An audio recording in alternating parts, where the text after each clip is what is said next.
আসসালামু আলাইকুম। HTML5 এর নবম পর্বে আপনাদের সবাইকে স্বাগতম। আজকের এই পর্বে আমরা জানব HTML এর ভিডিও ট্যাগ সম্পর্কে। আমরা কিভাবে আমাদের ওয়েব পেজে ভিডিও যুক্ত করব সেই সম্পর্কে আমরা আজকে জানব। শুরুতে আমরা কোড এডিটরে HTML এর বেসিক স্ট্রাকচারটা নিয়ে নিচ্ছি।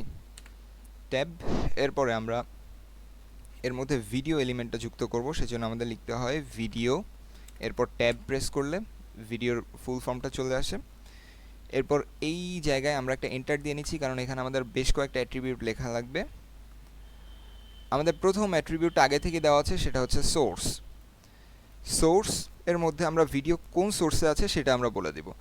আমি এখানে ভিডিওস ফোল্ডারের মধ্যে nature.mov নামে একটা ভিডিও নিয়েছি, সো এই সোর্সটাই আমি দিয়ে দিব video/nature.mov, কন্ট্রোল এস এবং রিফ্রেশ দিব, কিন্তু আমরা ভিডিওটা দেখতে পাবো, কিন্তু আমরা ভিডিওটা প্লে করতে পারবো না। এখানে ভিডিওর প্লে বাটন নেই, ভিডিওটা অনেক বড় সাইজের। আমি এটা একটু জুম আউট করে নিচ্ছি। ভিডিও সাইজ আমরা কীভাবে কন্ট্রোল করবো সেটা আমরা একটু পরেই দেখব। তো ভিডিওর কন্ট্রোল প্যানেল আমরা খুঁজে পাচ্ছি না। ভিডিওর এখানে একটা প্লে পজ বাটন থাকার কথা, একটা প্রোগ্রেস বার থাকার কথা, একটা ফুল স্ক্রিন আইকন থাকার কথা, আর সাউন্ডের জন্য একটা কন্ট্রোল থাকা দরকার। সেজন্য আমরা এখানে কন্ট্রোলস নামে আরেকটা অ্যাট্রিবিউট ব্যবহার করব, কন্ট্রোলস। এবার কন্ট্রোল এস দিব এবং রিফ্রেশ দিলে আমরা দেখতে পাবো ভিডিওর প্লে বাটনটা চলে এসেছে। এবং আমি একটু জুম করে দেখাচ্ছি, ভিডিওর প্লে বাটন, প্রোগ্রেস বার, তারপরে সাউন্ডের যে কন্ট্রোলটা সেটা, ফুল স্ক্রিন আইকন এবং অপশনসের জন্য একটা 3 ডট, এটাও চলে এসেছে। এই ভিডিও ট্যাগের এই সোর্স এবং কন্ট্রোলস এই দুটো হচ্ছে ম্যান্ডেটরি। এছাড়াও আরও কিছু অ্যাট্রিবিউট রয়েছে, সেই অ্যাট্রিবিউটগুলো আমরা এক নজরে একবার দেখে আসি। আরও অ্যাট্রিবিউটগুলোর মধ্যে রয়েছে উইডথ এবং হাইট। ভিডিও ফ্রেমের দৈর্ঘ্য এবং প্রস্থ বলে দেওয়ার জন্য এই দুটো অ্যাট্রিবিউট আমরা ব্যবহার করি। এরপরে রয়েছে সোর্স এবং কন্ট্রোলস, যে দুটো ছাড়া ভিডিও চলবেই না, সো এই দুটোকে আমরা একটু আলাদাভাবে হাইলাইট করে দিচ্ছি। এরপরে রয়েছে লুপ, ভিডিও বারবার প্লে হতে থাকবে এমনটা যদি আমরা চাই, তাহলে ওই ভিডিওর ওপেনিং ট্যাগের মধ্যে আমরা লুপ কথাটা লিখে দেব। এরপরে রয়েছে মিউটেড, অডিও মিউট থাকার জন্য আমরা মিউটেড অ্যাট্রিবিউট ব্যবহার করি। এরপরে রয়েছে পোস্টার। পোস্টার হচ্ছে আমরা যদি ভিডিওর থাম্বনেইল বা পোস্টার ইমেজ এটা যদি আমরা যুক্ত করতে চাই, তাহলে আমরা পোস্টার অ্যাট্রিবিউটের মধ্যে ওই ইমেজের লিঙ্কটা দিয়ে দেব। তারপর হচ্ছে প্রিলোড। এই প্রিলোড জিনিসটা খুব ইন্টারেস্টিং একটা ব্যাপার। আমরা কোনো একটা ওয়েব পেজে গেলাম, সেই ওয়েব পেজে আমরা যদি চাই, অনেকগুলো ভিডিও থাকে, যেমন ইউটিউবে থাকে অনেকগুলো ভিডিও। এখন সবগুলো ভিডিওই কি আগে থেকেই লোড হয়ে থাকে? আচ্ছা, লোড জিনিসটা কি? আমরা যখন ভিডিও ওপেন করি এবং ভিডিও পজ করে রাখি, ইউটিউবের কথাই বলি, যখন ভিডিও পজ করে রাখি তখন আমরা দেখি যে ভিডিওর প্রোগ্রেস বারে একটা সাদা একটা জিনিস সেটা সামনের দিকে প্রোগ্রেস হচ্ছে, অর্থাৎ ভিডিওটা লোড হচ্ছে, যেন ভিডিওটা মাঝখানে আটকে না যায়। যদি ভিডিওর প্লে হওয়ার সময় প্রোগ্রেস বারটা যদি ওই বাফার বারের থেকে বেশি আগে চলে যায়, তখনই কিন্তু ভিডিও আমাদের বেঁধে যায়। তো আগে থেকেই লোড হয়ে থাকবে কি কি জিনিস, সেটা হচ্ছে আমাদের এই প্রিলোড অ্যাট্রিবিউটের মধ্যে আমরা বলে দিতে পারবো। প্রিলোডে যদি অটো দেওয়া থাকে তাহলে সম্পূর্ণ ভিডিও লোড হবে, আমরা ভিডিও দেখি আর নাই দেখি, ভিডিও লোড হয়ে থাকবে। তারপর হচ্ছে মেটাডাটা। মেটাডাটা হচ্ছে ভিডিওর লেন্থ, থাম্বনেইল, ভিডিওর সাইজ কতটুকু, ভিডিওর হাইট উইডথ কতটুকু, ভিডিওর কোয়ালিটি কেমন, এই জিনিসগুলো হচ্ছে মেটাডাটা। এগুলো শুধু লোড হয়ে থাকবে। আর নান হচ্ছে কোনো কিছুই লোড হবে না, শুধু ভিডিওর ফ্রেমটা দেখা যাবে, আমরা আর কিছুই দেখতে পারবো না। তো এই তিনটার মধ্যে সবচেয়ে ফাস্ট হচ্ছে নান, যেটা ভিডিও লোডই হবে না, পেজ খুব ফাস্ট থাকবে। একটা পেজে যদি 100টা ভিডিও থাকে আর যদি সেখানে অটো দেওয়া থাকে, তাহলে সবগুলো ভিডিও লোড হতে হতে কিন্তু পেজ অনেক স্লো হয়ে যাবে। আর নান দেওয়া থাকলে সবগুলো ভিডিও একবারেই লোড হয়ে যাবে, কোনো সমস্যা হবে না, কারণ কিছুই তো লোড হয়নি। আর মেটাডাটা হচ্ছে স্ট্যান্ডার্ড। মেটাডাটা দিলে আমরা শুধু ভিডিওর যে ইম্পর্টেন্ট ইনফরমেশনগুলো আছে সেগুলো শুধু লোড হয়ে থাকবে, সম্পূর্ণ ভিডিও লোড হবে না, যতক্ষণ না পর্যন্ত আমরা ভিডিওর প্লে বাটনে ক্লিক না করছি। আর অটো প্লে হচ্ছে ভিডিও অটোমেটিক্যালি প্লে হওয়ার জন্য যে অ্যাট্রিবিউট সেটা। এবার আমরা আবার কোড এডিটরে ফিরে যাই।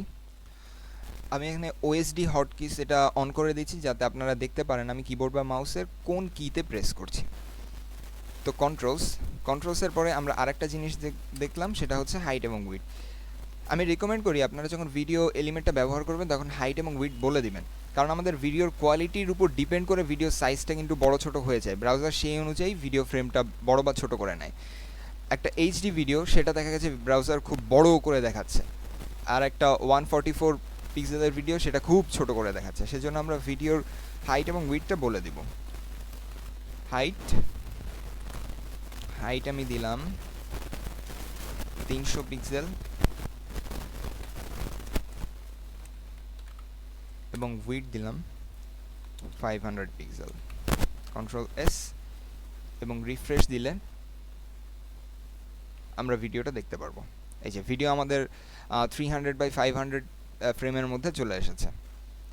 ভিডিও সোর্সও বলা হয়ে গেছে, কন্ট্রোলসও দেওয়া হয়ে গেছে। এরপর আমাদের যে জিনিসটা থাকলো সেটা হচ্ছে ভিডিও লুপ। আমরা ভিডিও লুপটা একবার দেখি।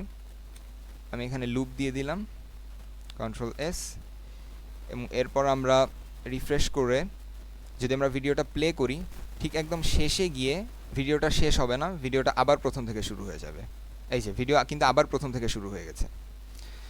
তো আমাদের লুপ দেওয়া শেষ। এরপর আমি দিয়ে দিচ্ছি মিউটেড, কন্ট্রোল এস।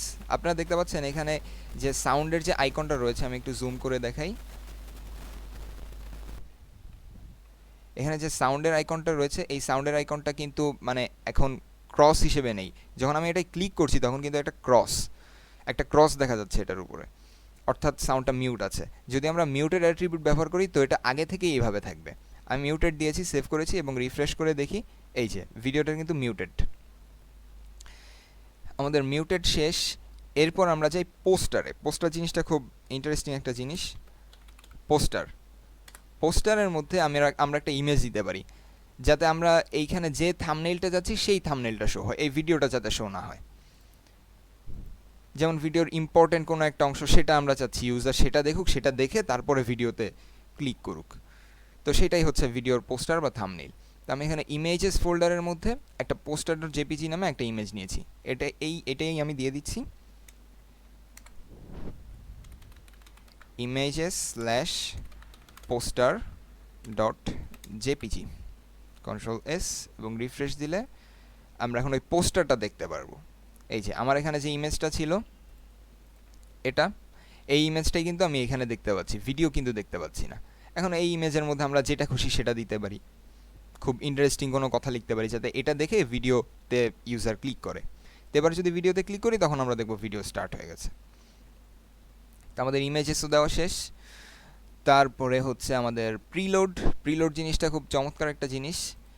আমরা এই পোস্টারটা আপাতত কেটে দিই। পোস্টার কেটে দিয়ে আমরা এখানে প্রিলোড দিই। প্রিলোডের মধ্যে ফার্স্টে আমরা দিই হচ্ছে অটো দিলে আমরা আসলে কিছুই বুঝতে পারবো না, কারণ বাই ডিফল্ট এই প্রিলোড অ্যাট্রিবিউটটা অটোই থাকে। এই যে ভিডিও সম্পূর্ণ লোড হয়েই আছে। এখন ভিডিওটা যেহেতু ছোট, আমি আপনাদের লোডিং জিনিসটা দেখাতে পারবো না যে ভিডিও লোড হচ্ছে। এই যে এখানে যে সাদা একটা লাইন দেখতে পাচ্ছেন, এই নেট যদি খুব স্লো থাকে তখন এই জিনিসটা দেখবেন আস্তে আস্তে আস্তে আস্তে করে সামনে মানে আগাচ্ছে, ভিডিওটা যখন পজ থাকবে তখন। এবার যদি আমি দিই মেটাডেটা, কন্ট্রোল এস এবং রিফ্রেশ, তখনও দেখব ভিডিওতে কোনো চেঞ্জ হয়নি, কারণ এই দুটো জিনিসে আমরা কোনো চেঞ্জ দেখতে পারবো না। কিন্তু যখন আমরা দিব নান,